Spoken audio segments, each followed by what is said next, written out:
तो ये शुरू करते हैं अपना पेज नंबर हमारा है 34। हमने पिछली बार 16 नंबर का जो पॉइंट है नैतिकता और आध्यात्मिकता, ये 2 सत्र हमने इसके ऊपर काफी चर्चा करी है। आज यादें, ये एक बड़ा इंपॉर्टेंट पॉइंट है। वैसे तो पहले मैं इसको पढ़ देता हूं और थोड़ा सूक्ष्म है ये, इसको समझने का प्रयास कीजिए। यादें मतलब रिमेम्बरेंसेस। हमें यादें इतनी पसंद हैं क्योंकि वे पहले ही वैश्विक से संबंधित होती हैं। वे अपने अंदर अनंतता के रस का कुछ अंश रखती हैं। वह जिसे दैनिक घटनाओं में बाह्य, अहंकारपूर्ण और सीमित संवेदनशीलता द्वारा देखा अनुभव किया गया है, उस संवेदनशीलता द्वारा जो पीड़ित और आनंदित होती रहती है, शीघ्र ही भ्रांतियों के एक बादल की भांति लुप्त हो जाता है। परंतु उस अज्ञानपूर्ण बोध के पीछे प्रायः उससे ढका हुआ एक और बोध होता है, यथार्थ आत्मा का बोध, जो सभी चीजों के माध्यम से वैश्विक आत्मा के साथ नाता जोड़ता है और सभी के अंदर उसके पूर्ण आनंद का रसास्वादन करता है। इन बोधों को हमारी सत्ता की गहराइयों में यादों के रूप में रखा जाता है और जब उनमें से कोई एक स्मृति में उभरता है तो वह भागवत परमानंद का सुनहरा चोला पहनकर आता है, जिसे हमने पहले अपने अज्ञान में बोध में कष्ट और पीड़ा कहा था। वही सज धजकर रूपांतरित और महिमान्वित होकर भव्यता के उसी वेश से अलंकृत होकर फिर से आता है, जिसे हम पहले सुख और प्रसन्नता कहा करते थे। वास्तव में कभी कभी पहली यादों की भव्यता बाद की यादों की भव्यता से कहीं अधिक तीव्र और विशाल होती है। उनसे जो हर्ष मिलता है वह कहीं अधिक गहरा और शुद्ध होता है। इस तरह धीरे धीरे हम वस्तुओं की यथार्थता और अपनी अंधी इंद्रियों द्वारा दी गई झूठी व्याख्या में फर्क करना सीखते हैं। इसलिए यादें ऐसी मूल्यवान शिक्षिकाएं होती हैं। इसलिए यादें हमें इतनी पसंद होती हैं, उनके द्वारा हम शाश्वत के संपर्क में आते हैं। तो ये हो गई मेमोरीज। इसमें अगर निम्नतम रूप में लें तो यदि याद न हो तो आप जीवन जी नहीं सकते, क्योंकि आपका चित्त जो काम करता है, तो बिना चित्त आप कौन हो, चीजों के साथ कैसे व्यवहार करना है, ये अगर याद न रहे, आपको संबंध क्या है, प्रकृति के अंदर किससे किस तरीके का व्यवहार करना, अगर ये यादें न रहे तो जीवन चल नहीं सकता। कल क्या हुआ था, आप कहाँ हो, वस्तुओं के साथ व्यवहार, ये भोजन की चीज है, ये ओढ़ने की चीज है, ये खाने की चीज है, ये दूरी रख, इससे बचाव रखना चाहिए, ये मेरे लिए खतरनाक है। अगर ये याद न रहे कि आग के साथ कैसा व्यवहार करना है, जल के साथ कैसा व्यवहार करना है, विष के साथ कैसा व्यवहार करना है, इन यादों की ये बात नहीं हो रही। सामान्य व्यक्ति जो यादें रखता है उनकी भी ये विशेष ये बातें नहीं हो रही। वो तो यांत्रिक तरीके से हम सारे समय अपना जीवन जीते हैं ही, पर इसमें आप भी ये देख सकते हैं कुछ यादें बहुत विशेष रूप से अंकित हो जाती हैं। जैसे मान लीजिए आपका यहां आना, वो एक जिस समय था उस समय आपको विचार एक विचार के रूप में आया, चलो वहां चलते हैं। वहां क्या आप ग्रहण करेंगे, क्या चीजें हैं, उसका आपको एक आभास नहीं था कि वहां क्या होगा, क्योंकि वो तो होने वाला था, भविष्य में होगा। आपने जो निर्णय किया उस समय तो वो घटना घटी नहीं थी। तो आप आए वहां, कुछ आपको जिस समय वो घटनाएं चल रही थी, चाहे वो स्टडी सेशन चल रहा था, उस समय उसका इतना आपको आइडिया नहीं। बाद में आप जाते हो, उसके ऊपर आप विचार करते हैं, उस स्थान के विषय में विचार करते हैं, उन व्यक्तियों के बारे में विचार करते हैं। कुछ विशेष चीजें हैं उनके अंदर से, उस समय जब वो घटना घट रही थी तो उस समय तो आपके जो प्रतिक्रियाएं थी, ठंडा है, गर्म है, ये अच्छा है, सुखद है, ये सुखद नहीं है, यहाँ मेरे चोट लग गई, यहाँ मेरे ये हो गया, आप उसी के अंदर निवास कर रहे थे। पर जब आप थोड़ी दूरी से उसको देखते हैं तो वो यादें बन जाती है, तो आप उनको एक दूसरे स्थान पे रख सकते हैं। जब वो घट रही थी उस समय तो इंद्रियां वेग के अंदर थी, अब उनको आप दूरी से देख सकते हो। दूसरे, इससे और थोड़ा गहराई के अंदर जाएं तो सारा इतिहास, भाई आज अगर आप महाकाव्यों की बात करते हो, हमारे पुराणों के अंदर जितनी भी कथाएं हैं, जितनी भी बातें हैं, राम जी आए थे, माँ और श्री अरविंद आए थे, उन्होंने ये क्रियाएं करी, ये सारी की सारी ये चीजें हैं, घटनाएं हैं, ये वैश्विक चीज से संबंधित हो गई, सब की सब। आपकी इंद्रिय उन चीजों से संबंधित नहीं है, ये यूनिवर्सलाइज हो गई। इसलिए कुछ यादें ऐसी है जो मनुष्य जाति को, भाई आज प्रगति कैसे हो रही है मनुष्य जाति की, हमारे पूर्वज थे, उन्होंने कुछ अनुभव लिए, वो वैश्विक बन गए। उन अनुभवों के आधार पे अगली पीढ़ी आती है, उसको सहज रूप से वो विद्याएं मिल जाती है। संगीत के अंदर जिन्होंने हमसे पूर्व जितना भी काम किया, आज की जो जनरेशन है उसको वो सारी चीज करीबी मिल जाएगी। आज हम लोग जो करेंगे वो आगे वाली पीढ़ी को मिल जाएगी, क्योंकि वो वैश्विक से संबंधित हो गई। इसमें और मां गहराई में जा रही है। जब आप अंतरात्मा से वस्तुओं को देखते हो तो अंतरात्मा ऐसे क्षणों को देखती है, ऐसी बातों को देखती है, और वो ऐसी घटनाओं को जब देख के एक राइट पर्सपेक्टिव में, अच्छा इसका ये अर्थ है। बचपन में जब आप किसी घटना को देख रहे थे, जब आपकी चेतना में विकास हो गया, अब पलट के जब उस घटना को आप दूसरे तरीके से देखते हो, अभी भी आप ये देखते हो कि जो आपको उस समय सुखद लगता था, आज कोई आवश्यक नहीं है कि वो अभी भी आपको सुखद लगता हो। आपका उस घटना के विषय में, उस परिस्थिति के विषय में, आपके माता पिता ने आपके साथ जो व्यवहार किया उस समय, हो सकता है आपको लगता होगा कि वो आपके साथ ज्यादा कठोर हो रहे हैं। आपके गुरु के विषय में, सामान्य व्यक्ति की बात कर रहा हूं, और यही कोई साधना वाला व्यक्ति है, उसके लिए जो पीछे की यादें हैं, जीवन के उसके पड़ाव हैं, उसकी पूरी यात्रा है, वो इतनी महत्वपूर्ण हो जाती है।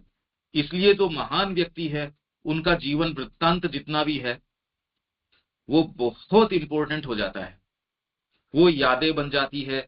और उन यादों को आप बायोग्राफी, उसकी जीवनी के रूप में, उसके, नहीं तो जीवनियों का क्या अर्थ है? जीवनियां किसी सामान्य व्यक्ति की क्या जीवनी है? ऐसा व्यक्ति जिसने गहराई के अंदर जीवन जिया हो, आत्मा का जीवन जिया हो, उसके जीवन के जितने भी पड़ाव हैं वो यात्रा बन जाती है। केवल यांत्रिक पड़ाव नहीं रहते, पड़ाव तो हर जने के जीवन में आ रहे हैं। बचपन होता है किसी परिवार के अंदर, जिस तरीके का माहौल है, कि उस प्रांत में जैसी शिक्षा है, परिवार के पास जितनी क्षमता है उतना उसको पढ़ा देती है, या व्यक्ति में कुछ थोड़ी सी और योग्यता है तो वो अपना जो भी उसको दायरा है उसको तोड़ के यदि बाहर जाता है या कुछ असामान्य चीज करता है, तो वो अपनी सफलता की गाथा या कथा किसी को कहता है, देखो मैंने कुछ विशेष किया। और महान व्यक्ति हैं, उनके एक एक पड़ाव से आप फिर बाद में देखते हो, अच्छा बचपन में ये था। तो ये जितनी भी चीजें हैं ये यादें बन जाती हैं, और वो याद किसकी, आपको एक वैश्विक चीज है, और वे अपने अंदर अनंतता के रस का कुछ अंश रखती हैं। एक सूक्ष्म बात है। दैनिक जीवन के अंदर घटनाएं जो हैं वो क्या है, दूसरा पैराग्राफ, अहंकारपूर्ण और सीमित संवेदनशीलता द्वारा देखा अनुभव किया गया है। सुख है, दुख है, सामान्य जीवन जब आप जी रहे हो उस समय तो आपके जो मुद्दे हैं, भोजन है, सुबह उठना है, बैठना है, नहाना है, धोना है, सारी घटनाएं चलती हैं। भाई साधना अपनाने के बाद भी हमारी जो सामान्य घटनाएं हैं, सारा आपने क्रियाकलाप देखा, वो उससे भी गंभीर क्रियाकलाप है जो एक सामान्य व्यक्ति अपने जीवन में करता है। हम एक फार्म हाउस भी संभाल रहे हैं, बच्चों की शिक्षा दीक्षा भी देख रहे हैं, किचन मैनेजमेंट भी देख रहे हैं, बिल्डिंग का कार्य भी देख रहे हैं, सारी कार्य कर रहे हैं। उसमें ये थोड़ी कि ध्यानस्थ होके कोई बैठा है, समाधि अवस्था में बैठा है, ऐसा तो है नहीं। इसमें हेल्थ का पूरा सेक्शन भी चल रहा है, आयुर्वेद भी है, सारी चीजें चल रही है। तो उसकी जो रोजमर्रा की घटनाएं हैं, आज ये राशन खत्म हो गया, आज यहाँ ये समस्याएं हैं, इतनी बड़ी आप बिल्डिंग, इतनी बड़ी चीजें, इतनी बड़ी व्यवस्था लेके चलते हो, तो उसके अंदर तो सारे समय माँ के पास भी हर समय कितनी कितनी चीजें। तभी तो पत्र, कोई डाइनिंग हॉल के बारे में बात कर रहा, कोई किसके विषय में बात कर रहा, कोई किसके विषय में बात कर रहा, इतनी बड़ी व्यवस्था के अंदर कोई प्रेस के विषय में, तो कितनी बड़ी बड़ी व्यवस्थाएं हैं वहां एक एक अपने आप में। तो जब वो घट रही होती हैं तो हम देखते किससे, अहंकारपूर्ण और सीमित संवेदनशीलता द्वारा देखते हैं। हाँ, साधक थोड़ा सा और गहराई से देखता है, जो साधना अपना लेता है उसके लिए वो घटनाएं, उसका स्वरूप बदल जाता है। जितना ही उन घटनाओं के प्रति चेतना का स्वरूप बदल जाता है, वो घटनाएं बाह्य रूप से सामान्य व्यक्तित्व को तो वैसी ही नजर आती होंगी। आश्रम प्रेस जैसे काम करता है, वैसी मशीनें चल रही है, वैसी लोग उसमें रंग डाल रहे हैं, वैसी कागज छप रहे हैं, वैसी बाइंडिंग होती है। पर उस सारी क्रिया के माध्यम से उनकी साधना हो रही है, और दूसरे लोग प्रेस चलाते होंगे, उनकी कोई साधना नहीं हो रही। तो इनकी जो यादें बनती है, माँ यहाँ आई थी, ये घड़ी माँ जब गई उस समय, ये घड़ी यहाँ स्कूल में एक घड़ी है वो इस समय बंद हो गई, एक घड़ी वो है जो श्री अरविंदो ने जब त्याग किया तब जो है वो उसी समय श्री अरविंद, ये लास्ट, ये घड़ी का ये टाइम, ये माँ का, माँ ने मेरे को ये ब्लेसिंग पैकेट दिया था, माँ यहाँ आई थी, इस घर का उद्घाटन किया था, ये सारी यादें। और फिर बाद में भगवान यहाँ आए थे। आपके जितने भी शक्तिपीठ हैं, यहाँ सती जी का ये पार्ट, ये अंग, ये घटना, सब टोटल घटनाओं के ऊपर आधारित, चाहे वो पौराणिक घटनाएं हैं किसी भी पे भी हैं, जिस समय वो घटी होंगी या न घटी होंगी, उस समय उसको आपने उस दृष्टिकोण से नहीं देखा होगा। जिस समय रामचरितमानस लिखी जा रही थी उस समय क्या इस दृष्टिकोण से लोगों ने देखा होगा? और आज देखो आप, जिस समय आश्रम की स्थापना हो रही थी पौंडीचेरी में, लोगों को क्या एक एहसास था कि ये चीज है? कुछ नहीं। श्री अरविंद जब आश्रम में आए थे, किसी को कोई एहसास? बिल्कुल नहीं। धीरे धीरे धीरे धीरे, और आज जब इसका महत्व आप चेतना की गहराई के अंदर होते हैं और जब देखते हैं उन चीजों को, तब आप इसको पहचानते हैं।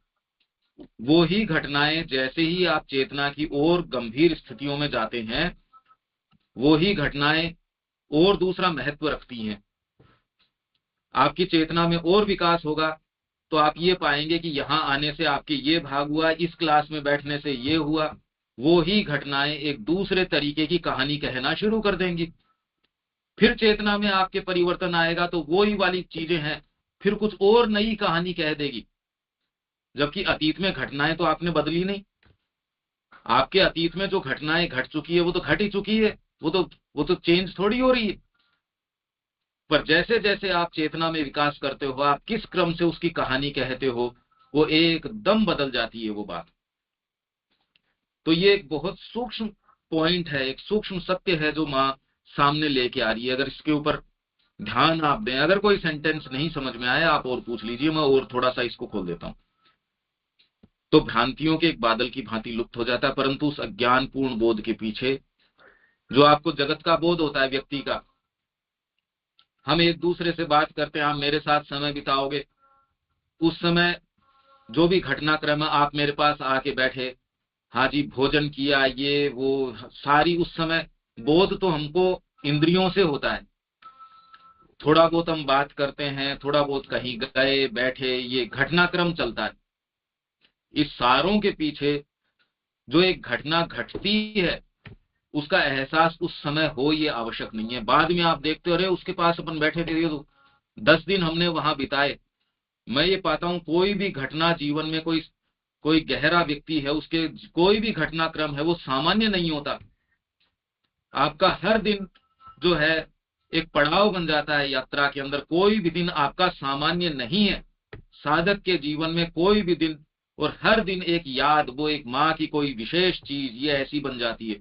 जो जो आप ग्रो करते हो और पीछे देखते हो, माँ की कृपा के ऐसे सोपान बन जाते हैं ये सारे के सारे। तो आप चेतना की जिस भी स्थिति में होते हो, अगर ये नहीं हो तो बताओ मनुष्य जाति कैसे प्रगति करे। तो इसलिए इन यादों के माध्यम से ये सारी चीज है। फिर ये लास्ट पैराग्राफ जिसने हमें हमने जिसे हमने पहले अपने अज्ञान में बोध में कष्ट और पीड़ा कहा था, जिस समय आपको ये महसूस हो रहा था कि ये बहुत कष्टमय चीज है, वो ही काल अब आप ये देखते हो जो व्यक्ति जीवन में कुछ विशेष करते हैं वो अपने उसी काल को फिर याद करते हैं जब ज्यादा कष्ट था। उन्हीं समयों को याद करते हैं जो कष्टमय समय रहे, पीड़ा जो रही। आज अगर सावित्री उस काल से न गुजरती, क्या महत्ता थी सावित्री की। जो भी लोग उस समय से निकले हैं, ये तो आप ये कहते हो आजकल कि जिस समय वो कष्ट हो रहा है, पीड़ा हो रही है, उसको सहजता से वही सज धज कर रूपांतरित और महिमान्वित होकर भव्यता के उसी वेश से अलंकृत होकर फिर से आता है, जिसे हम पहले सुख और प्रसन्नता कहा करते थे। और जिसको आप ये कहते थे यार आज बड़ी मौज हो रही, हो सकता है वो उल्टा होके आए, कुछ नहीं कह सकते। पहले जिसको आप पीड़ा कहते थे, कष्ट कहते थे, तपस्या का काल कहते थे, और अगर माँ के रास्ते पे जाते हो तो आप पूरा जीवन भर तपस्या ही तपस्या है और रोज परमानंद है। पर वो आनंद आत्मा का है। बाहरी रूप से हमेशा चैलेंज रहेंगे आपके सामने, क्योंकि उद्देश्य आपने एक पर्वताकार उद्देश्य आपके सामने रख लिया। हमने गुरु ऐसे बनाए जो जो असंभव को अपना उद्देश्य मान के चलते हैं, रूपांतर का कार्य क्या उद्देश्य मान के चलते हैं। तो उसमें तो कई जीवन भी लगा दो तो ये कोई उद्देश्य ऐसे कोई यूं ही थोड़ी साधित होने वाला है। पर अगर आप इस तरीके से जीवन जीते हो तो ये भव्यता का जीवन है। और जो लोग सुख में आराम में ये जी रहे हैं वो वैसा है नहीं। तो वास्तव में कभी कभी पहली यादों की भव्यता बाद की यादों की भव्यता से कहीं अधिक तीव्र और विशाल होती है। उनसे जो हर्ष मिलता है वह कहीं अधिक गहरा और शुद्ध होता है। सामान्य जीवन में भी आप देखते हो, फोटो उस समय तो इंपॉर्टेंट नहीं है, पीछे की और पुरानी फोटो में हो गई यार ये अभी इंपॉर्टेंट हो गई तब की। ताजा फोटो में कोई विशेष आपके लिए इतना महत्व नहीं रखती। आत्मा के दृष्टिकोण से देखोगे तो पीछे श्री अरविंद ने भारतीय संस्कृति के बारे में लिखा, कितना पुराना इतिहास, पूरी संस्कृति का आदि काल से लेके सारा का सारा रख दिया। तो ये जो यादें हैं ये हमको शिक्षा देती हैं। इस तरह धीरे धीरे हम वस्तुओं की यथार्थता और अंधी इंद्रियों द्वारा दी गई झूठी व्याख्या में फर्क करना सीखते हैं। आप जब जीवन जी रहे होते हैं उस समय तो आप घटनाएं देखते हैं, इंद्रियों की रिपोर्ट्स देखते हैं, चीजें देखते हैं, अच्छा बुरा देखते हैं, संवेदनशीलता देखते हैं, इसने आपको सुख का एहसास दिया, दुख का दिया। फिर धीरे धीरे यदि आपकी चेतना में विकास होता है तो आप ये देखते हो वस्तुएं वैसी नहीं है जैसी आपकी इंद्रियां आपको बता रही हैं। तो आप कुछ सच्चाई में प्रवेश करते हो, इसका कोई अंत नहीं है।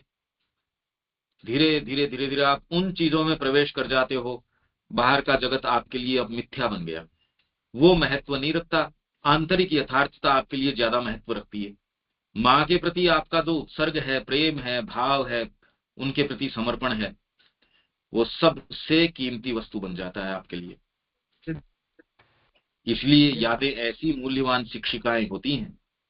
इसीलिए यादें हमें इतनी पसंद होती हैं, उनके द्वारा हम शाश्वत के संपर्क में आते हैं। ये हर व्यक्ति की बात नहीं हो रही। जब आपकी चेतना में विकास हो तो ये इस तरीके से हो सकता है। ये एक सूक्ष्म और बहुत गहन गंभीर पॉइंट है। इसीलिए इतिहास, इसलिए सारी बातें, जीवन चरित्र, जो महान व्यक्तित्व है उनकी घटनाएं, उनका जीवन कितना आपको, और जब उस जिस समय वो घट रहा था वैसा थोड़ी नजर आ रहा था। आज आप देख के गए यहाँ सारी व्यवस्था, इसमें जब वो सारा निर्माण चल रहा है और चल रहा है, आप दूरी से अब देखते हैं, चीजों को एक दूसरे से कंपेयर करते हैं, तब आप महसूस करते हैं, एक मन में ये आता है वहां चल के कुछ समय अपन बिताएंगे, वहां से ये एक यादें बनी। चेतना में आप और विकास करेंगे और गहराई में जाएंगे, ये सारा घटनाक्रम और चेंज हो जाएगा। कितनी विचित्र बात है, आप ये देखिए, आपने अतीत को बदल दिया, घटनाएं तो वो की वो ही है। चेतना में विकास होते ही आप उसको बिल्कुल अलग रंग में देखते हैं, अलग कहानी कहती है वो घटनाएं, और इसका कोई अंत नहीं है, इसका कोई अंत नहीं है कि आप इसको कितना रिवील करवा सकते हैं, कितना भीतर प्रवेश कर सकते हैं। अब मेरे को नहीं पता आपको, ये कुछ कुछ ये मैं कोशिश तो कर रहा हूं कम्युनिकेट करने की। शरद भाई, ये कुछ पॉइंट समझ में आ रहा है क्या? सूक्ष्म है ये।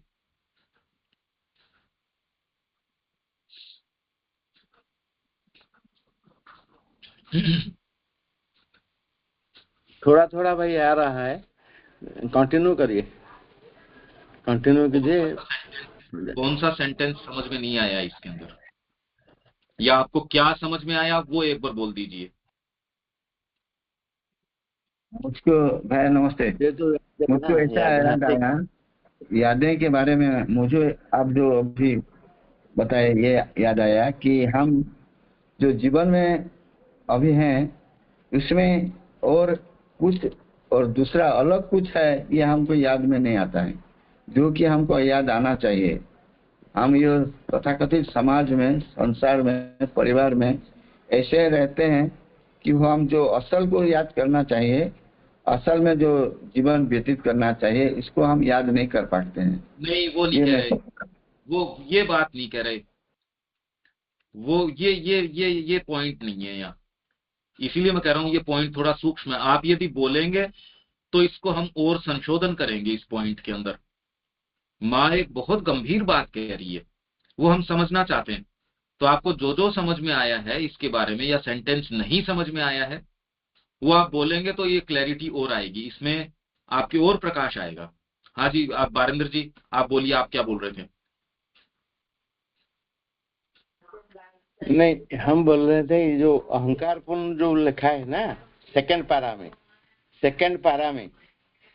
जो सेकंड पारा में जो लिखा है ना, हाँ जी, वो जो दैनिक घटनाओं में ब्रह्मा हाँ, अहंकारपूर्ण, हाँ, अहंकारपूर्ण और सीमित संवेदनशीलता द्वारा देखा, अनुभव किया गया है।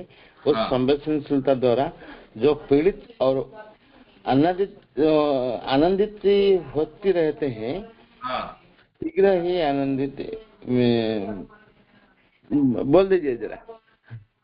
ये आपके जीवन के अंदर जैसे कोई घटनाक्रम चल रहा है, बच्चा हॉस्पिटलाइज हो गया, आपका आईसीयू के अंदर है, अब उस समय आप पीड़ित हो रहे हो, अहंकार पूर्ण रूप से देख रहे हो मेरा बच्चा, मेरा बच्चा। या घटनाएं, कोई परीक्षा दे रहा है, उसके अंदर ये चिंता। सामान्य व्यक्ति कभी मुड़ के देखता नहीं। कई बार जीवन में ये होता है, जो सफल लोग हैं वो ये कहते हैं, उस समय ये घटना न घटी होती, उस समय बुरा तो बहुत लगा था, पर बाद में जब मुड़ के देखता हूं तो जो सबसे बुरी या पीड़ादायक घटना थी उसके कारण मेरी प्रगति हुई। पर ये एक सामान्य व्यक्ति की बात है, जो थोड़ा बहुत जीवन में कुछ सफल हुआ। एक साधक या एक जो गहराई में अंतरात्मा में निवास करने वाला व्यक्ति है, जब एक सामान्य व्यक्ति को जो उस समय घटने वाली घटना है वो जिस समय देखी थी, तब तो उसको इंद्रियों को अहंकार पूर्ण लगी होगी। अर्जुन का उदाहरण लीजिए, अर्जुन ने शुरू में युद्ध करने से इनकार कर दिया, किस लिए? अहंकार पूर्ण। उसके जो रिएक्शंस थे, प्रतिक्रिया थी, अहंकार पूर्ण प्रतिक्रिया थी। इंद्रियों से उसने देखा कि मेरे स्वजन खड़े हैं, मेरे पिता में खड़े हैं, मेरे कुलगुरु खड़े हैं, जिनसे मेरे को युद्ध करना है, उनको यदि मैं मार डालूंगा, उनकी हत्या कर दूंगा, तो ऐसे भोग भोगने से लाभ क्या हुआ? कोई योद्धा ऐसे नहीं कि वो कोई कोई भीरू था, कमजोर था, कायर था, ऐसा नहीं था। युद्ध करने गया था, इससे पहले उसने युद्ध किए भी थे।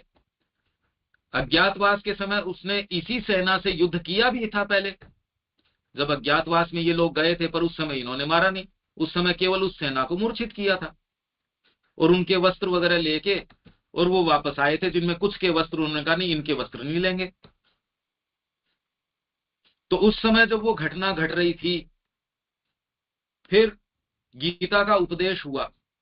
उस गीता का उपदेश दिव्य चक्षु जिसके पास थे उसी को वो घटना नजर आई, और किसी को तो नजर आई नहीं। तो किस किस को नजर आई?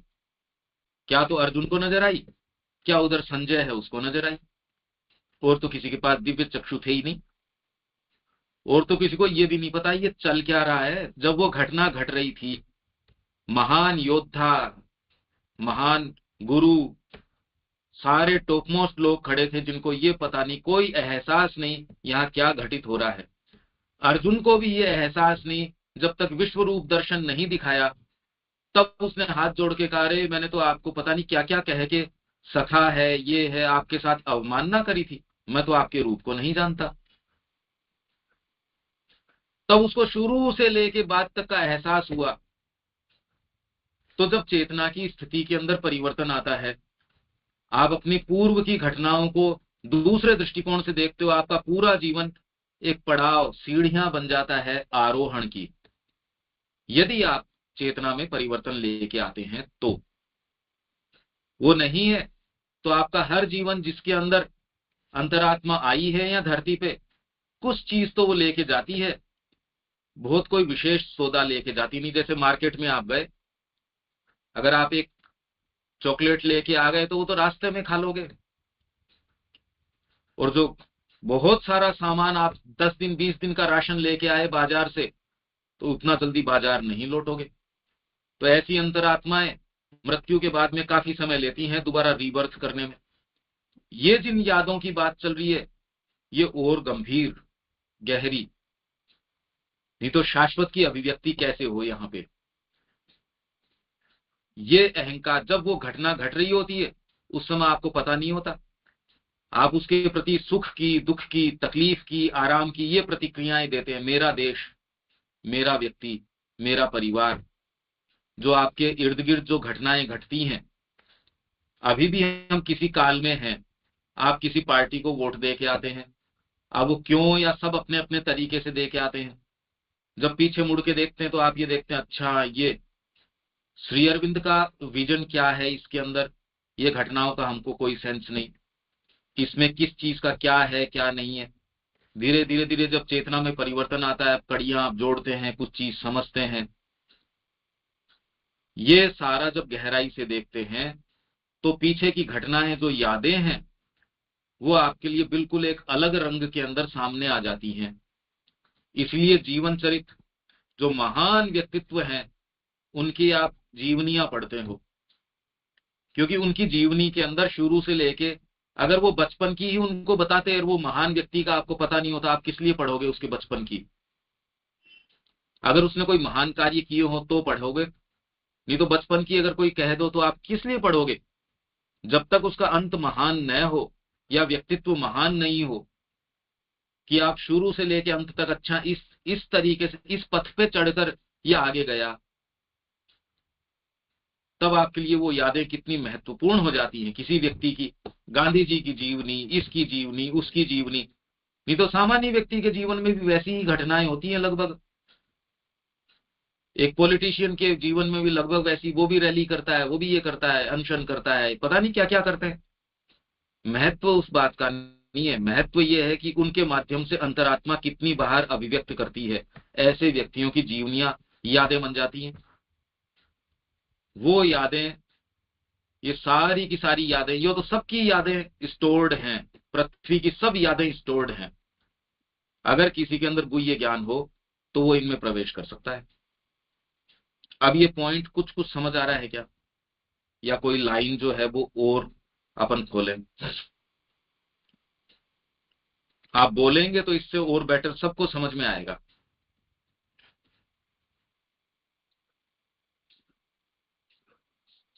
ये वैश्विक आत्मा के बारे में थोड़ा विस्तार कीजिए। वैश्विक किसको? आत्मा। वैश्विक। वैश्विक आत्मा। वैश्विक, हाँ वैश्विक। आप इंडिविजुअल हो, हाँ आप व्यक्ति हो। तीन चीज है ना, माँ के तीन रूप हैं। आप एक व्यक्ति हो तो इंडिविजुअल सोल हो आप। फिर इंडिविजुअल तभी रह सकता है जब वैश्विक हो। अगर विश्व नहीं हो तो इकाई कैसे रहेगी? आपके शरीर का कोई अंग है, शरीर होगा तो अंग रहेगा। या आपकी कोशिका है, अगर देह रहेगी तो कोशिका रहेगी। पूरी देह जो है वो कोशिकाओं के पूरे समुच्चय से बनती है। अगर कोशिकाएं नहीं होगी तो पूरी देह भी नहीं रह सकती। तो इंडिविजुअल होगा तो वैश्विक होगा, वैश्विक होगा तो इंडिविजुअल होगा। और ये दोनों तब होंगे जब परात्पर सत्ता होगी। जब इसको धारण करने के लिए, विश्व को धारण कौन करेगा? एक व्यक्ति को धारण करेगा विश्व। विश्व को धारण कौन करेगा? विश्व अपने आप में कहां स्थित हो सकता है? ये जितना भी भौतिक ब्रह्मांड भी देख रहे हो वो कहां है? विज्ञान तो कहता है यूं ही है। अरे तो यूं मतलब आया कहां से? कोई भी चीज अस्तित्व में कैसे आ सकती है बिना किसी चीज के हुए? हम किसी कमरे में बैठे हैं, आप अगर कहीं हो, कोई एक पेंसिल रखी है तो पेंसिल के चारों तरफ वातावरण है। वो वातावरण एक कमरे का हो सकता है, वो कमरा किसी मकान में है, वो मकान किसी मोहल्ले में है, वो मोहल्ला किसी प्रांत में है, जिले में है, वो एक स्टेट में है, स्टेट किसी और बड़े में है, और फिर एक देश में है, वो देश किसी महाद्वीप के अंदर है, वो पृथ्वी पे है, पृथ्वी सोलर सिस्टम में है, सोलर सिस्टम गैलेक्सी के अंदर है। ये ऐसी पता नहीं कितनी गैलेक्सीज हैं। इतना तो विज्ञान बता रही है। तो ये टिका हुआ कहाँ है? जो विश्व आप कहते हो, ब्रह्मांड कहते हो, भौतिक ब्रह्मांड की भी बात करें तो ये तो कह रहे हैं ये यूं ही हुआ, बिग बैंग से हो गया। इतना छोटा एक कण था पर उससे ये सारी चीज फटी और उससे हो गया। तो वो कण कहाँ था? उससे पहले देश भी नहीं था और काल भी नहीं था, स्पेस भी नहीं था, कुछ नहीं था। तो आप अगर सीमित की कल्पना करते हो तो उसके साथ असीम की कल्पना करनी ही पड़ेगी। जैसे मैंने कहा एक पेंसिल पड़ी है तो उसके चारों तरफ कुछ है, वो चारों तरफ के और चारों तरफ कुछ है। तो अगर सीमित कोई चीज है तो अनंत के कारण वो सीमित है। अनंत हुए बिना सीमित अपने आप में अस्तित्वमान नहीं हो सकता। तो वैसे ही आप एक व्यक्ति हो, एक व्यक्तिगत आत्मा हो। वो तब हो सकती है जब वैश्विक आत्मा हो, नहीं तो इंडिविजुअल आत्मा कहां से आ जाएगी? और ये दोनों तब हो सकते हैं जब परात्पर सत्ता हो, इनसे परे हो, ट्रांसेंडेंट। तो माँ के तीनों रूप हैं ये। माता पुस्तक के अंदर माँ के तीनों पोइजेस की बात करी गई है। परात्पर माँ जननी क्या करती हैं, वैश्विक माँ क्या करती हैं, विश्व की सारी घटनाओं को, सारी शक्तियों को नियोजन करती हैं। उसके अंदर एक व्यक्ति का स्थान है, व्यक्ति को पूर्ण स्वतंत्रता है।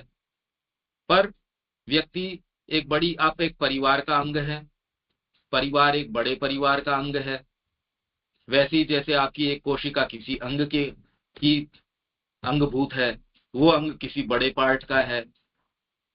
तो ये सारा इस तरीके का अरेंजमेंट है।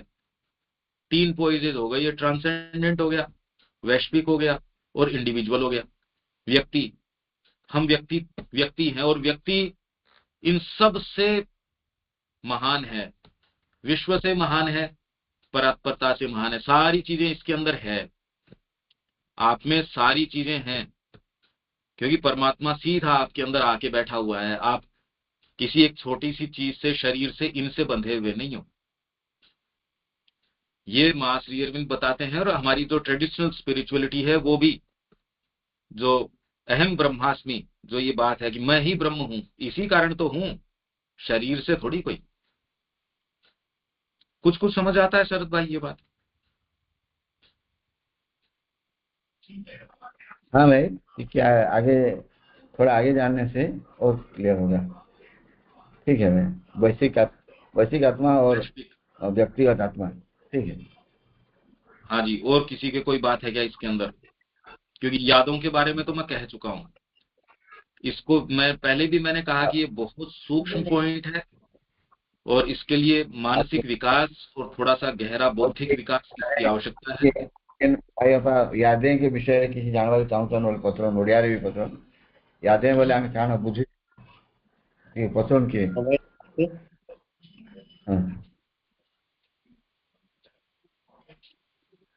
हाँ जी बोलिए। कि जो तीनों बोल रहे हैं वो व्यक्तिगत, व्यष्टिगत और विश्वगत, ये तीनों का बोल रहे हैं क्या? परात्पर, व्यक्ति, व्यष्टि और परात्पर। व्यष्टि, हाँ। समष्टि और परात्पर। व्यष्टि मतलब तो एक, समष्टि मतलब कलेक्टिविटी और परात्पर तो इंडिविजुअल, आपके अंदर अंतरात्मा, आप जो वास्तव में आप हो वो अंतरात्मा है। मन प्राण शरीर तो छूट के चला जाता है मृत्यु के साथ। आप जो वास्तव में हो वो, जो आप ग्रो करते हो एक जन्म से दूसरे जन्म, आप वास्तव में जो आप हो वो अंतरात्मा है। इंडिविजुअल वो है, व्यक्ति वो है। शरीर व्यक्ति नहीं है, प्राण व्यक्ति नहीं है, मन व्यक्ति नहीं है, अंतरात्मा व्यक्ति है। तो जैसे आपकी एक अकेले की है, उसी तरीके से एक विश्व भी अपने आप में भगवान का एक रूप है।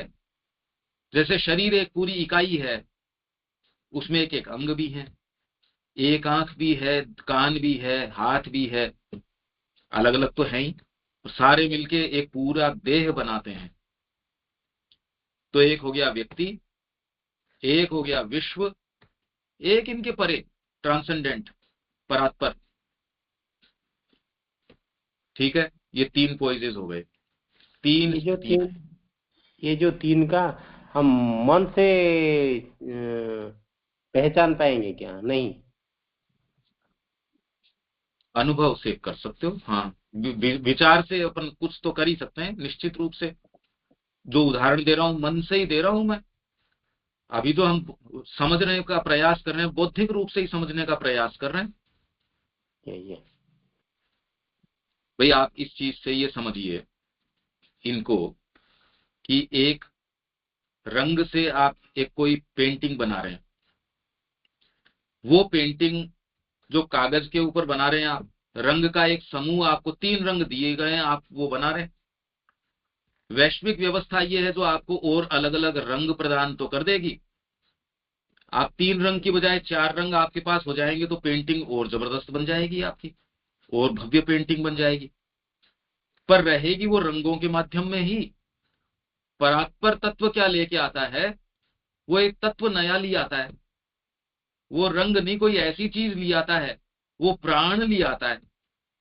तो आपने जो पेंटिंग बनाई, एक तोते की पेंटिंग बनाई, वो तोते में प्राण डाल देगा। अब ये तत्व परात्पर लेके आएगा, वैश्विक नहीं लेके आएगा। ये तत्व, ये जो तत्व आया प्राण का, ये वाली चीज में से नहीं है, ये अलग से लेके आया ये। तो विश्व के अंदर ये नए कॉम्बिनेशन आ गए। क्रम विकास जो चल रहा है, पहले जड़ पदार्थ, विश्व में जो जो चल रहा है, जड़ पदार्थ आया पहले, जड़ पदार्थ के बाद में इसमें प्राण का समावेश हुआ, तो इतने इतने रूप आ गए। अभी भी प्रॉपर मन का प्रवेश नहीं हुआ, पर फिर भी मनुष्य सोचता है, विचार करता है, भाषा है, उसको कई पद्धतियां हैं, चिंतन की पद्धतियां हैं, जीने की पद्धतियां हैं, योग की कितनी कितनी पद्धतियां हैं, माइंड से आ गई ये सारी की सारी। तो अब मां श्री अरविंद जो तत्व लेके आए, वैश्विक तत्व नहीं लेके आए, परात्पर का तत्व लेके आए हैं।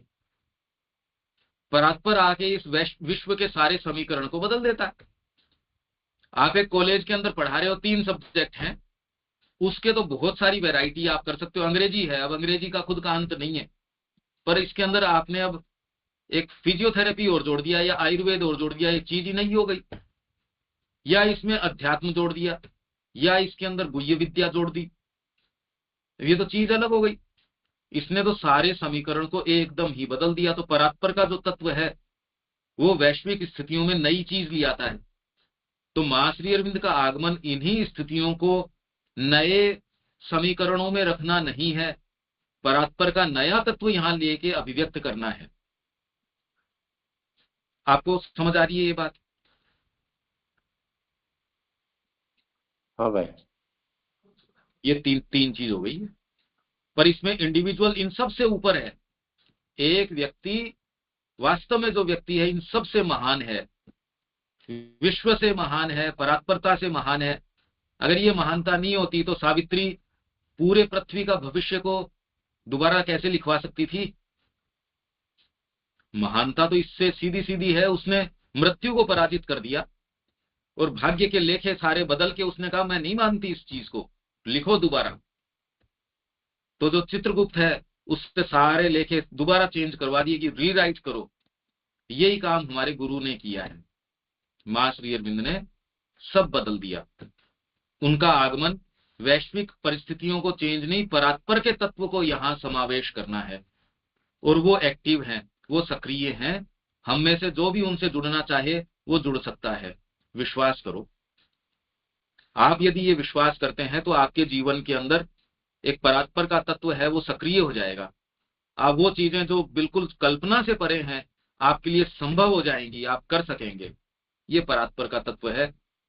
मां श्री अरविंद ने जिस आश्रम की स्थापना करी कोई वैश्विक चीज थोड़ी है, वो चेतना के आधार के ऊपर निर्माण किया है। कोई ईंटों के आधार पर पांडिचेरी आश्रम का निर्माण थोड़ी हुआ है। मां ने, श्री अरविंद ने जिन चीजों का निर्माण किया वो परात्पर का तत्व है जिसने आके यहां निर्माण कर दिया। ये तो हमारे सामने प्रत्यक्ष है आज भी। वो समाधि कोई मार्बल का टुकड़ा थोड़ी है। यूं कोई क्या सुंदरता है उसके अंदर, फ्लोरल डेकोरेशन, उसमें फूल सजा रहे हैं, फूलों की सुंदरता तो पता नहीं कितने कितने रंगोलियां बन रही है दुनिया के अंदर। पर जो चेतना का उसमें विकरण है, जो उसमें चेतना जितनी कॉन्सेंट्रेटेड है, वो उनकी तपस्या की है। वैश्विक तत्व नहीं है, वो तो परात्पर का तत्व है। और कोई बात?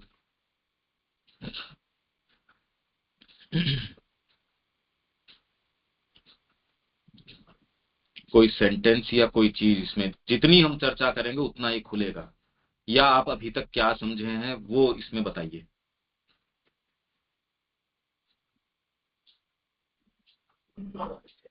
नहीं, अभी जो आलोचना हुआ, डिस्कशन हुआ, वो व्यक्तिगत और समष्टिगत परात्पर के साथ जुड़े हुए हैं क्या?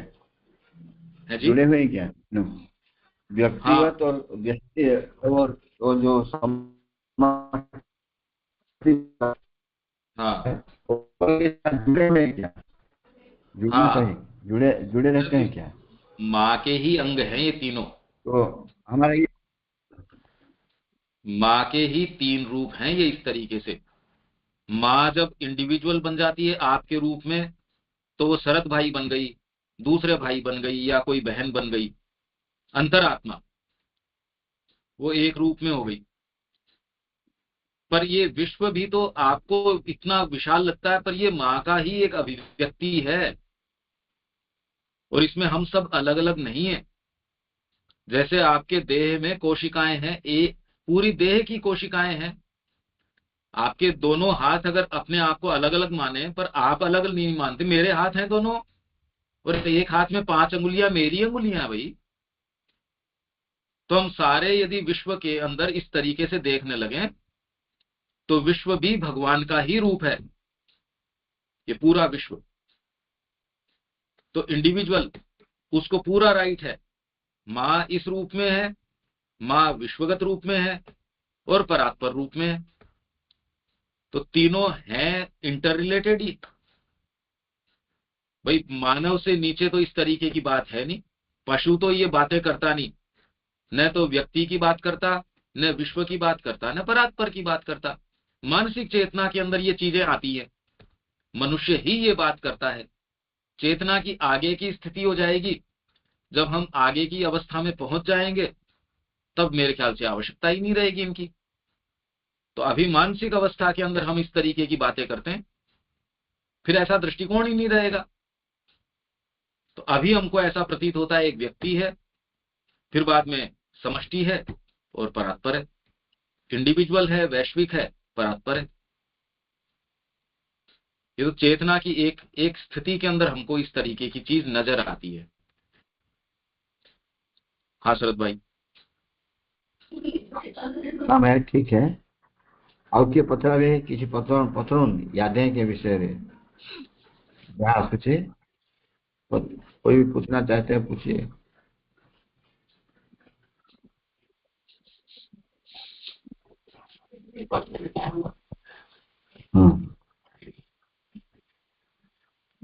ठीक है, थोड़ा आगे चलेंगे भाई। हाँ, बाकी टाइम इसको जो मैं बार बार कह रहा हूँ, ये सूक्ष्म है ये पॉइंट। शरद भाई, इसको अपने समय से आप इस रिकॉर्डिंग को बार बार इसको सुनिए, इससे लचीलापन आएगा, फ्लेक्सिबिलिटी आ जाएगी सोच में, समझ में।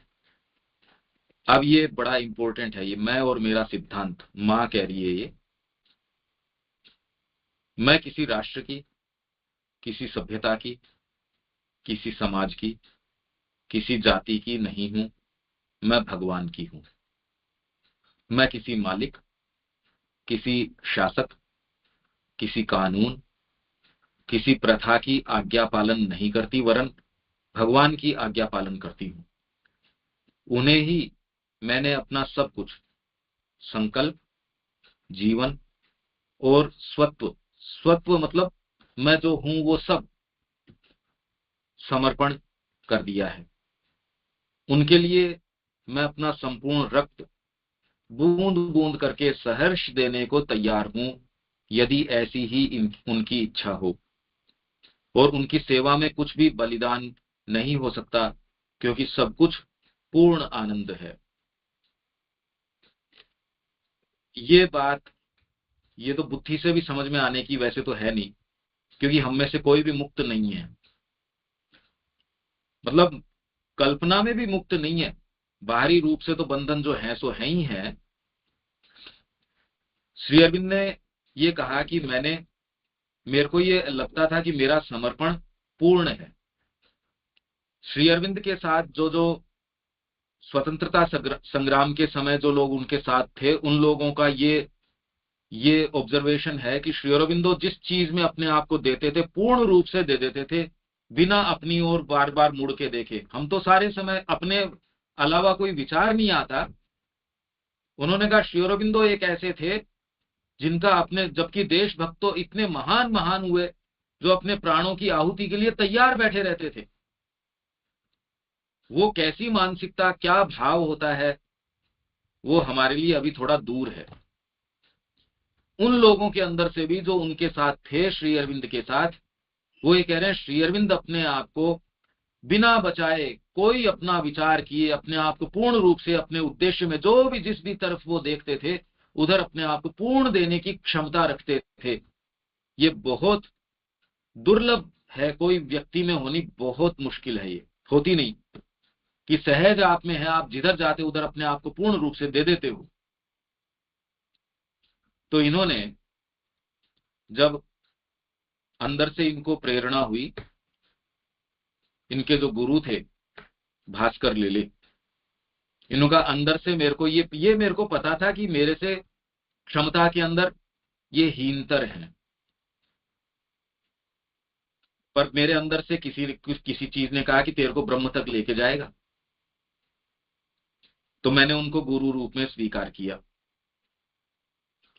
और स्वयं उनके गुरु भास्कर लेले ने ये कहा कि इतना पूर्ण समर्पण मैंने नहीं देखा।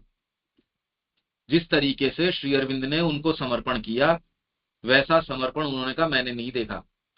और एक समय के बाद में उन्होंने श्री अरविंद को ये कहा कि अब आप अपने अंतरात्मा की वाणी का अनुसरण कीजिए।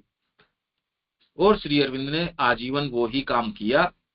अगर भास्कर लेले उनसे न कहें तो उनको ये आवश्यकता नहीं थी कि मैं अलग से किसी अतिमानस योग की या किसी की इसकी, उनके ये विचार तक नहीं आ सकता था। ये महानता का सूचक है कि व्यक्ति, अदरवाइज तो बार बार हम में से कौन है जो हम इस चीज को नहीं समझता कि हमारे अपने से अलावा विचार नहीं आता। अपने शरीर या फिर शरीर का ही परिकर, मेरे पत्नी है, बच्चे हैं, मेरी मेरी संपदा है, मेरी खुशहाली है, मेरा सुख है, मेरा ये है, मेरा वो है, मेरा मान अपमान, मेरा पद प्रतिष्ठा, समाज के नियम, ये सारे हम तो बार बार चला के जहां नहीं हो वहां भी इनको और मजबूत बना देते हैं। इन नियमों को बातें जरूर करते हैं माँ की, पर वास्तव में ये दायरे में हम हैं। तो श्री अरविंद को जब उनके गुरु ने कहा कि अब आप अपने भीतर की वाणी को फॉलो कीजिए, उसको उसका अनुसरण कीजिए, उन्होंने आजीवन यही काम किया। तो श्री अरविंद ने कहा मेरे को ये लगता था कि मेरा समर्पण पूर्ण है, पर जब माँ से पहली बार मिले, माँ जब पहली बार श्री अरविंदो को मिली और जब उन्होंने अपने आप को श्री अरविंदो को समर्पित कर दिया, जो सरेंडर किया, श्री अरविंदो ने कहा पहली बार जाना मैंने सरेंडर क्या होता है। तो माँ ने वैसे क्या सरेंडर किया होगा? क्या कोई बॉन्ड भर के दिया होगा कि आज से मेरी सब चीजें आपकी हैं? वो तो आप कर सकते हो, मेरे विचार आपके हैं, ये आपके हैं, आप कहना तो आप भी कह सकते हो। हमारा बीइंग वास्तव में इस समर्पण शब्द को नहीं जानता। कैसे करें समर्पण? क्योंकि आप सोचते हो कि आपकी कोई चीज है, वो आप दे देते हो भगवान को, पर ये समर्पण है नहीं। हाँ, इससे शुरुआत भले ही कर सकते हो, तो आपको ये महसूस होता है जो ये प्रार्थना है, उन्हें ही मैं अपना सब कुछ संकल्प, आपका अपना और कोई संकल्प नहीं रहता जीवन। वैसे तो हमारे जीवन में आप कहो कि मैंने माँ को समर्पित कर दिया, हमारे जीवन में है क्या? वैसे वास्तव में क्या मूल्य है हमारे जीवन का? मूल्य उतना ही है जो माँ जितना प्रवेश कर गई हमारे जीवन में, मूल्य तो माँ दे रही है हमारे जीवन को। और अपने आप में इंडिपेंडेंटली हमारे जीवन का मूल्य क्या है? या आपके पास ऐसी कौन सी अमूल्य चीज है जो आप माँ को कह रहे हो माँ आपको मैं समर्पित करता हूं? माँ अगर पलट के कह दे नहीं मेरे को नहीं चाहिए आपकी ये चीज, तो क्या बाध्यता है आपके? आप क्या दबाव दे सकते हो माँ के कि नहीं मैं तो दूंगा ही आपको? ये तो चलती नहीं है बात। तो ये कह रही है उन्हें ही मैं अपना सब कुछ संकल्प, जीवन, स्वत्व समर्पण कर दिया है, मैंने कर चुकी हूं। और उनकी सेवा में बूंद बूंद भी अगर रक्त देना पड़े, सहर्ष देने को, क्यों? क्योंकि उनकी सेवा में कुछ भी बलिदान नहीं हो सकता। हमारी अहम को ये आभास होता है कि मैं कुछ दे रहा हूं माँ को, आपका कुछ है, आप अपना भक्ति देते हो, समर्पण देते हो, ये देते हो, वो देते हो। मैंने अपना जीवन माँ को दे दिया, मैंने अपना दे दिया, अरे तो ये तो बलिदान हो गया। इसमें तो आनंद की अनुभूति, इसलिए अहंकार को समर्पण शब्द पता नहीं। अहंकार से अलग कोई चीज, कौन सी चीज है उसका हमको पता नहीं। तो समर्पण क्या होता है? वो हमारे लिए एक दूरस्थ चीज है, नजदीक की चीज नहीं है। आप शुरू करते हो, योग शुरू करते हो, कोई भाग आपका, खाली अंतरात्मा है जो सहज रूप से उनकी ओर जाती है, वो दूसरे भागों के ऊपर अपना दबाव डालती है और धीरे धीरे धीरे धीरे समर्पण करवाती है। हमारी बाहरी प्रकृति को समर्पण शब्द का पता नहीं, क्योंकि समर्पण मतलब आप किसी पद्धति से कोई जो आपकी चीज है उसको देने से समझते हो कि मैंने दे दिया। देने का मतलब आपके पास कोई चीज थी, वो आपने अपने आप से दूर करी। ये भाव समर्पण में नहीं आता। समर्पण तो आनंद का विषय है, ये हमने आज तक महसूस किया नहीं, क्योंकि हमारी चेतना के अंदर, हमारी चेतना एक और, समर्पण दूसरी ओर। क्योंकि ईगो की चेतना को समर्पण शब्द नहीं समझ में आता। फंडामेंटली समस्या ये है, हम बार बार समर्पण की बात करते हैं, पर अहंकार को ये बात नहीं समझ में आती, क्योंकि उसको लगता है मेरी मृत्यु हो जाएगी। अहंकार का लोप हो जाना, अहंकार कैसे स्वीकार कर लेगा इस बात को? तो आप जब रहेंगे ही नहीं तो आप, क्योंकि आपका संपर्क कोई दूसरी चीज से, अपनी अंतरात्मा से है नहीं, आपका संपर्क है अहंकार से। अहंकार समर्पण करना चाहता नहीं, ये समस्या है यहाँ पे। तो माँ जो ये कह रही हैं, इसलिए श्री अरविंद ने कहा कि भी मैंने आज तक कोई ऐसा नहीं देखा। और श्री अरविंद का समर्पण कोई सामान्य समर्पण थोड़ी था। और जब कहा माँ, पहली बार जब मैंने माँ को देखा तब जाना समर्पण क्या होता है। माँ के बीइंग को, माँ की जो सत्ता है, हजारों हजारों वर्षों से, कितने कितने जीवनों से तैयार करी गई थी। बहुत सोच विचार करके माँ की सत्ता को तैयार किया गया था। बहुत ही विशिष्ट सत्ता थी।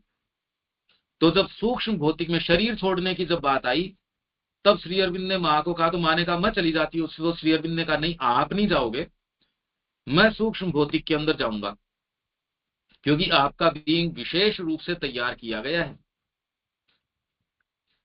इसलिए श्री अरविंद की समाधि के ऊपर माँ ने कहा है कि इतना बड़ा त्याग जो है मनुष्य जाति को तो इसका आभास तक नहीं है। जबकि श्री अरविंद ने कहा मृत्यु मेरे को टच नहीं कर सकती। दूसरे को भी उनके भक्तों को ही सेंस नहीं है, वो बोलते जरूर हैं पर इसका एहसास नहीं है कि हमारे गुरु क्या थे या क्या हैं। ये कुछ इसमें पॉइंट्स है। अच्छा, इसमें अब कोई बात शरद भाई? हाँ भाई, भाई मैं जो हाँ, बोल रहे हैं ना, एक सेकंड। हमारा जो वरेंद्र जी बोल रहे हैं, हाँ हाँ बोलिए। तो मैंने सोचा हाँ, समर्पण किया नहीं जाता है, समर्पण अपने आप हो जाता है, लेकिन अहंकार को त्याग करना होगा। इसलिए समर्पण हो जाता है, वो व्यक्ति सत्ता को समर्पण हो जाता है, समर्पण किया नहीं जाता है। मैंने सोचा इसे पढ़ के कि श्री अरविंदो का जो बात है ना, इसीलिए मैंने सोचा समर्पण हो जाता है, समर्पण किया नहीं जाता है। हाँ वो ठीक बात है, पर ये तो हमारी जो तामसिक प्रकृति है फिर बाद में इसके लिए कर्म नहीं करेगी। अगर ये कह दिया जाए कि वो सहज रूप से हो जाता है तो हम कभी इसके लिए प्रयत्न नहीं करेंगे। ये समस्या है ना हमारे साथ। वही हम तामसिक है, राजसिक है, सात्विक है, ये तीनों भाग हैं। इसलिए तमस को ये लगता है हम कुछ नहीं करो। हाँ क्या बोल रहे हैं?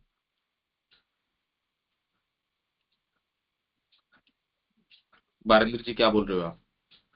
नहीं, मैं बोल रहा हूँ कि कैसे जो समर्पण शब्द है ना, ये समर्पण शब्द तो it is so difficult, it can not be described in words. हाँ so difficult, can not be described in words. हाँ सही बात है। नहीं सोचा। हाँ भाई इसके अंदर समस्या यही तो आ रही है ना कि आपकी ईगो उस भाग को जानती नहीं। ईगो को ये लगता है वो विलुप्त हो जाएगी, तो ये शब्द को काम में जरूर लिया जाता है, समर्पण शब्द को, पर इसका वास्तविक अर्थ तो शायद ही किसी को पता होता है। क्योंकि आप साधना की बहुत एडवांस्ड अवस्था में भी आपको ये लगता है कि आप कुछ दे रहे हो मां को, जबकि ऐसी स्थिति है नहीं। आप कुछ देते हो नहीं, वो तो है ऑलरेडी उनकी, आप दोगे क्या? तो इसमें इसीलिए तो मां कह रही है कि इसमें कोई चीज बलिदान नहीं हो सकती। जबकि हमारी जिस तरीके की सत्ता बनी है उसको साधना भी आयास में लगती है, कितना गंभीर प्रयास करना पड़ता है साधना के लिए। अगर इसमें आनंद की ही बात होती तो फिर साधना इतनी इतनी कष्टप्रद कैसे प्रतीत होती, जबकि साधना का मार्ग हर कोई, सब जितने भी सामान्य व्यक्ति तो खैर साधना की बात करता नहीं। जो साधना की बात करते हैं वो ये कहते हैं कि ये तपस्या का काल है।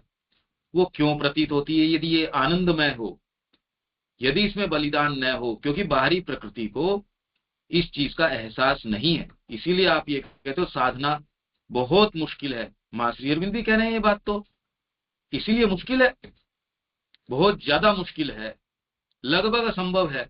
इसी कारण संभव है क्योंकि बाहरी चेतना को इसका आभास भी नहीं है। अंतरात्मा को सहज है ये बात, हमारा पर अंतरात्मा से संपर्क नहीं है।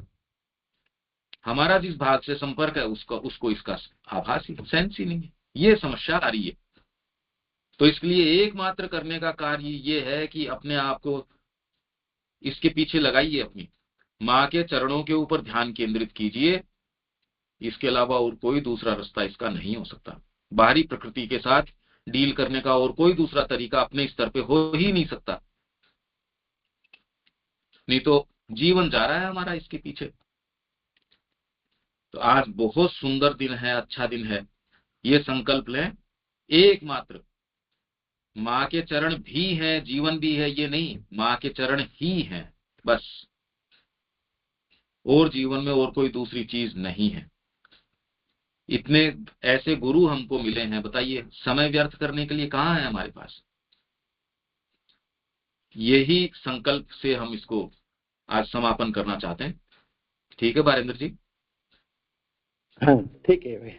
तो फिर भी मैं एक रिक्वेस्ट करता हूँ, इस समर्पण के बारे में नेक्स्ट क्लास में थोड़ा और ज्यादा डिस्कशन किए तो अच्छा था। बिल्कुल करना चाहेंगे, पर अब इसमें मेरे को ये क्योंकि अपनी 15 दिन से होती है और समय सीमा है बहुत छोटी, तो इस जैसे ठीक है। सुबह की मेरी क्लासेस है और है वो उनमें समय सीमा इतनी कम नहीं है, तो उसमें इन चीजों को, जैसे अब ये तो दूसरा वॉल्यूम हमारा खत्म हो गया आज।